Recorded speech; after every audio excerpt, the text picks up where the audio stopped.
Hi there, I'm here to discuss and demonstrate multiplanar movement patterns. These patterns can be found in our shoulder joints, lumbar spine, shoulder girdle, knees, and hips. So let's begin with our hips. Flexion and extension in the sagittal plane. Flexion is bending downward with our torso, extension is coming back up into standing position. Here is your demonstration. Flexion, extension. Moving on to abduction, adduction in the frontal plane. Abduction is being taken away from the midline, and adduction is coming or adding back into midline in the frontal plane. Here is your demonstration. Lastly, we have internal and external rotation in the transverse plane. So when your hip is turned in towards midline, internal rotation, and when your hip is being taken away from midline, external rotation. And this is in the transverse plane.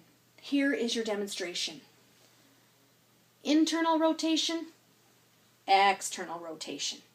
All right, moving on to our shoulder girdle. In the shoulder girdle, we have abduction and adduction. So bringing our shoulder blades into the midline, which is adduction, and abduction is taking our shoulder blades away from the midline. And this is in the transverse plane. Here is your demonstration. Adduction, abduction. Elevation and depression. So bringing your shoulders up to your ears is elevation, and releasing them is depression. And this is in the frontal plane. Here is your demonstration. Elevation, depression. Lastly, we have upward rotation and downward rotation. So that's when our arms come up, causing the shoulder blades to rotate upward, and then our arms coming down, causing our shoulder blades to rotate downward. Here is your demonstration. We are now moving on to knees. Extension and flexion in the sagittal plane. Flexion is when the heel is brought up to the buttock. Extension is when the heel is brought back down flat to the floor. And this is in the sagittal plane. Here is your demonstration.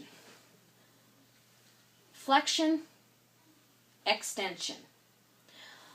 Also, knees can rotate internally and externally in the transverse plane.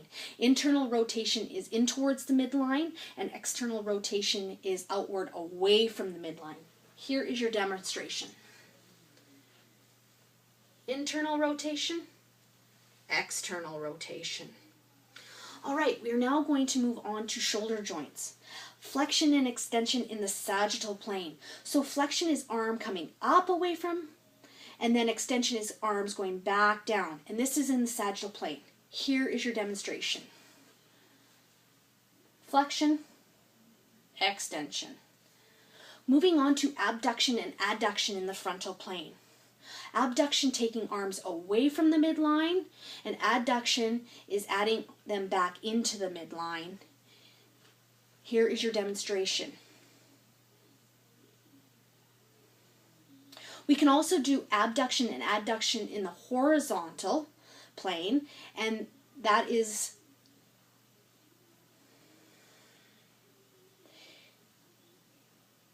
moving on to internal and external rotation in the transverse plane, bringing the shoulders towards the midline, and external is bringing them away from the midline, and that is in the transverse plane. Here is your demonstration.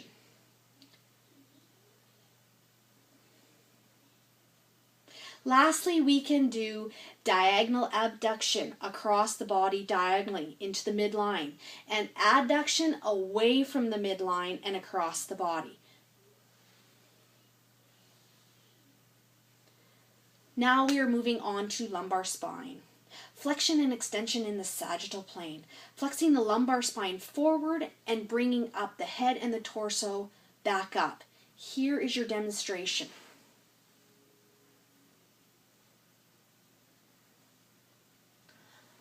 Lumbar spine can also do a lateral flexion and a frontal in the frontal plane with an anterior and posterior axis. Side bending left to right with the hand coming down near your side.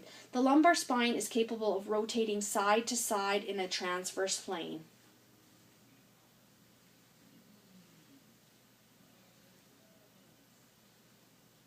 And there you have it. Those are multiplanar movement patterns. Have a great day.